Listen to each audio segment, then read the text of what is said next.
आइए साथियों, स्वागत है आपका आपके YouTube channel free education India में। आज हम पढ़ेंगे कक्षा 7 की गणित प्रकाश का अभ्यास 3B, जो कि सांख्यिकी पर आधारित है। सांख्यिकी का पहला अभ्यास 3A हम पढ़ चुके हैं और आपने उसको पढ़ा होगा, देखा होगा और सवालों को लगाया भी होगा और उन्हें समझा होगा। उम्मीद करते हैं ऐसी हम, और आगे आपको 3B इसी क्रम में पढ़ाते हैं। तो आइए एक एक करके देखते हैं। पहला प्रश्न है आपका, किसी कक्षा के 5 शिक्षार्थियों ने गणित की परीक्षा में क्रमशः 40, 50, 68, 70 और 72 अंक प्राप्त किए। शिक्षार्थियों के प्राप्तांकों का समांतर माध्य ज्ञात कीजिए। हमें क्या करना है कि समांतर माध्य ज्ञात करना है, तो हमें समांतर माध्य के बारे में पता होना चाहिए। समांतर माध्य निकालने के लिए जो फॉर्मूला होता है वो है समांतर माध्य बराबर पदों का योगफल बटे पदों की संख्या। पदों की संख्या। अब ये पदों की संख्या क्या होती है और ये हमको जानना होगा। तो पदों की संख्या का मतलब है जितने लोगों के बारे में बात की जा रही है। यहाँ कितने लोगों के बारे में बात की जा रही है? कक्षा 7 के किसी कक्षा के 5 शिक्षार्थियों के बारे में बात की जा रही है। कितने विद्यार्थी हैं? 5 शिक्षार्थी हैं। तो जो पदों की संख्या वो कितनी है? 5 है। अब इन्होंने परीक्षा दी, गणित का पेपर हुआ, उसमें इनके मार्क्स आए हैं। सभी के अलग अलग मार्क्स हैं, ठीक है। तो ये पद हुए। अब इनका योगफल निकालना है, कितने जो है पद हैं और किसको कितने मार्क्स मिले हैं। तो आइए योग करते हैं। 40 + 50 + 68 + 70 + 72 बटे पदों की संख्या कितनी है? 1, 2, 3, 4, 5। तो नीचे लिख देंगे 5। अब योगफल करना था, यानी जोड़ दिया। सभी का जोड़ प्राप्त करेंगे हम। कितना होगा? 2 ये है, 8 ये, 10 हो गया। 10 का 0 हो गया, हासिल 1 हो गया। 7, 7, 14 और 1 हासिल 15। 15 और 6, 15, 6, 21 हुआ और 21, 5, 26 हो गया। 26 और 4, 30 हो गया, ठीक है। ये 300 हो गया। 300 में 5 का हम भाग देंगे, ठीक। तो 5 छक्के 30। ये जो 60 आया हमारा, यही हमारा समांतर माध्य। तो हमारा समांतर माध्य कितना हो गया? 60 हो गया, ठीक है। बहुत ही आसान है और आराम से आप लोग लगा सकते हैं। अगला सवाल, किसी फैक्ट्री के 15 मजदूरों की प्रतिदिन की मजदूरी क्रमशः 70, 110, 65, 80, 75, 85, 80, 76, 94, 100, 105, 110, 103, 81 और 86 रुपये है। मज़दूरों की मजदूरी का समांतर माध्य ज्ञात कीजिए। तो हमें इसमें भी वही काम करना है, मज़दूरों की मजदूरी निकालना है। सेम पहले जैसा है, बस यहाँ 5 थे और यहाँ 15 हैं, केवल पदों की संख्या बढ़ गई है। हम भी वही करेंगे। यहाँ पर सभी को जोड़ देंगे और जोड़ने के बाद किसका भाग देंगे? 15 का भाग देंगे। यहाँ मज़दूरों की संख्या कितनी है? 15। तो ये सभी बच्चे स्वयं करेंगे, इसको आप स्वयं करेंगे, ठीक है। ये आपके लिए होमवर्क है, क्योंकि यदि ये नहीं करेंगे तो आपको गणित नहीं आएगी। आपको अभ्यास करना बेहद ज़रूरी है। इसे रटा नहीं जा सकता, समझा जा सकता है और अभ्यास किया जाएगा, तभी आपको अच्छे से आएगा। आप करिएगा।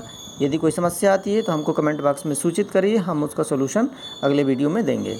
ओके, आइए अगला सवाल, नीचे दी गई सारणी के आंकड़ों का समांतर माध्य ज्ञात कीजिए।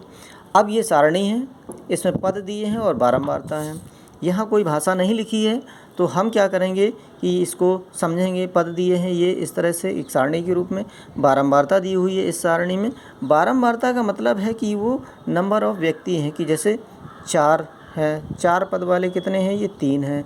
6 वाले ये 4 हैं और 8 वाले 2 हैं। 10 वाले भी 2 हैं। 12 वाले 6 हैं और 14 वाले 8 हैं। इसका मतलब ये हुआ, यानी कि यहाँ व्यक्ति, यहाँ 1 के सापेक्ष 1 ही मान था, यहाँ 1 के सापेक्ष 1 नहीं है, यहाँ ये 1 वैल्यू के सापेक्ष 3 मान है। यानी जैसे मान लीजिए किसी परीक्षा के अंक ही हम मान लें, तो यहाँ 4 नंबर मिलने वालों की संख्या 3 है, 6 नंबर मिलने वालों की संख्या 4 है, 8 नंबर मिलने वालों की संख्या 2 है और 10 अंक मिलने वालों की 2 है, 12 वालों की 6 है और 14 अंक वालों की 8 है। इस तरह से हम समझ सकते हैं। तो यहाँ पर क्या करना होगा, काम वही होगा, बस थोड़ा सा अंतर हो जाएगा। तो ये जो पद हैं, पदों को हमेशा हम x मानेंगे, और जो बारंबारता दी हुई है, बारंबारता को फ्रीक्वेंसी कहते हैं, तो उसको स्मॉल f से निरूपित करेंगे हम। ठीक है, ये नंबर ऑफ व्यक्ति हैं। तो अब यहाँ टोटल निकालना होगा कि आखिरकार ये हैं कितने।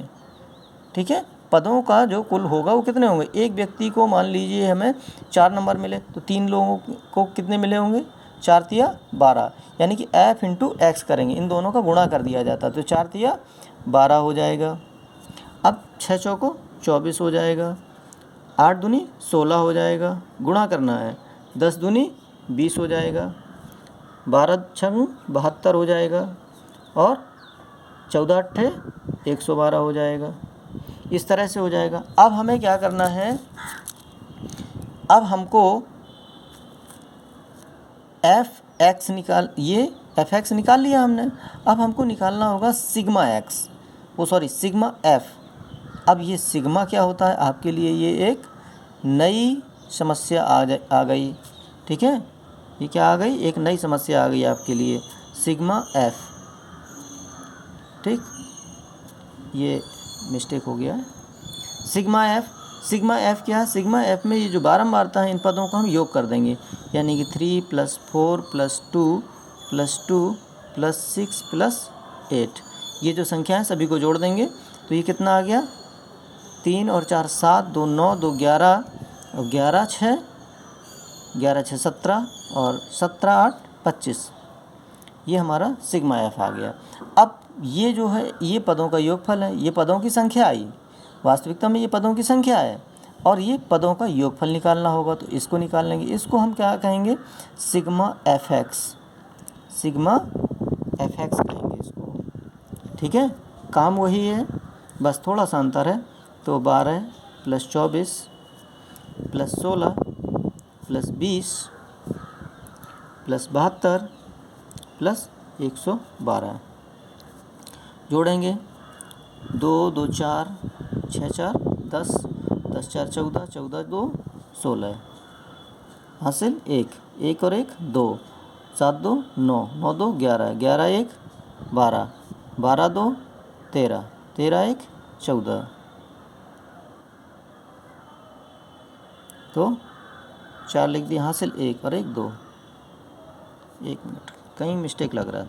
2 2 4 4 6 4 10 10 4 14, और 14 और 2 16, हासिल 1 आया, और 1 1 2 हो गया, 7 2 9 9 2 11 11 1 12 12 और 2 14 14 और 1 15, हाँ एक डिजिट छूट गया था, यहाँ 15 होगा यहाँ। ठीक, तो ये हो गया हमारा सिग्मा एफ एक्स, ये हो गया हमारा सिग्मा एफ, और ये हो गया हमारा सिग्मा एफ एक्स। अब फॉर्मूला क्या बनेगा समांतर माध्य के लिए, समांतर माध्य के लिए जो हमारा फॉर्मूला बनेगा वो होगा sigma F x upon sigma F. ठीक, जब ये बारंबारता दी हुई होती है तो यहाँ हमको सिग्मा एफ एक्स करना होता है, यानी कि पदों की संख्या में जो बारंबारता है उसका गुणा करके हम लिखेंगे, और उन सब का भी योग निकालेंगे, उन सबको जोड़ना होगा हमको। ठीक है, तो यहाँ पर क्या करेंगे, ये जो सिग्मा एफ एक्स आया है इनको हम जोड़ देंगे। ये कितना आया, 256 आया है। सिग्मा एफ जो आया है वो कितना है, 25 है, यहाँ 25 लिख देंगे। ठीक है, और इसको अब भाग देंगे, जब भाग देंगे इसको तो एक बार जाएगा, और ये 6 है, यहाँ भाग नहीं जाएगा, दशमलव लगाया, 0 बढ़ाया, यानी 60 हो जाएगा, तो 25 दूनी 50 होता है, फिर उसको घटाएंगे, 1 आएगा, 100 हो जाएगा, 25 को 100, यानी कि ये हो जाएगा 10.24। ठीक है, ये हमारा समांतर माध्य हो जाएगा। ठीक है, यानी कि जब जो है पद दिए हों, पद को x से निरूपित करेंगे, बारंबारता को हमेशा f मानेंगे, ये चीज़ याद रखनी होगी। बारंबारता यानी फ्रीक्वेंसी जो होती है उसको हम f से निरूपित करेंगे, बाद में इन दोनों पदों का गुणा करेंगे, देखिए गुणा का चिन्ह लगाया ना, बाद में इन दोनों का गुणा करेंगे सभी पदों का, 6 का 4 में 6 चौको 24, 8 का 2 में 10 का 2 में 12 का 6 में और 14 का 8। फिर बाद में इन सबको योग कर देंगे, टोटल कर देंगे, जोड़ देंगे। ठीक है, एफ एक्स सिग्मा एफ निकल आएगा। सिग्मा का मतलब होता है समेशन, सभी को जोड़ना। जहाँ सिग्मा लग जाए तो समझ लो उसको हमें जोड़ना है। तो हमें क्या करना है, इसको जोड़ना है। इन सब पदों को हम जोड़ देंगे, ये जोड़ दिया। फिर सिग्मा हमारा एफ एक्स में लगा, एफ इंटू एक्स में लगा है, तो ये एफ एक्स, इसको भी सबको जोड़ देंगे। जोड़ने के बाद जो आएगा वो इस तरह से रख देंगे हम। ठीक है, ये हमारा फॉर्मूला है समांतर माध्य बराबर sigma F x upon sigma F. तो यहाँ 256 लिख दिया, यहाँ 25 लिख दिया, भाग दे दिया। जब हम भाग दे देंगे तो हमको ये उत्तर मिल जाएगा। आइए अगला प्रश्न पे बढ़ते हैं हम। अगला प्रश्न हमारा कह रहा है 4 नंबर, शिक्षार्थियों की ऊंचाई सेंटीमीटर में ये है और ये बारंबारता, यानी 140 सेंटीमीटर की ऊंचाई वाले 3 है, 147 वाले 4 हैं, 148 वाले 5 हैं, 149 वाले 6 हैं, 150 वाले 10 हैं, 151 वाले 7 हैं, 154 वाले 5 हैं, 158 वाले 4 हैं, 159 वाले 4 हैं, 160 वाले 2 हैं। तो उपर्युक्त आंकड़ों का समांतर माध्य ज्ञात कीजिए। हमें क्या करना है, समांतर माध्य निकालना है।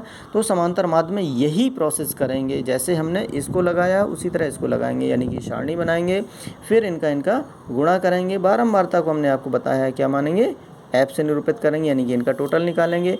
इन दोनों का गुणा करके उनका भी टोटल निकालेंगे। और समांतर माध्य का जो फॉर्मूला होता है क्या, सिग्मा एफ एक्स बटे सिग्मा एफ, इसमें रख देंगे और उसको हल करेंगे। हल करने के बाद जो आएगा वही आपका आंसर हो जाएगा। ठीक है, तो इस तरह से आप इस प्रश्नावली को पूरा करेंगे, इस अभ्यास को पूरा करेंगे। जो भी दिक्कत आए वो आप हमें कमेंट के माध्यम से ज़रूर बताइएगा और अच्छे से पढ़िएगा, समझिएगा, और अच्छा लगे तो चैनल को सब्सक्राइब भी कीजिए। Okay, thank you.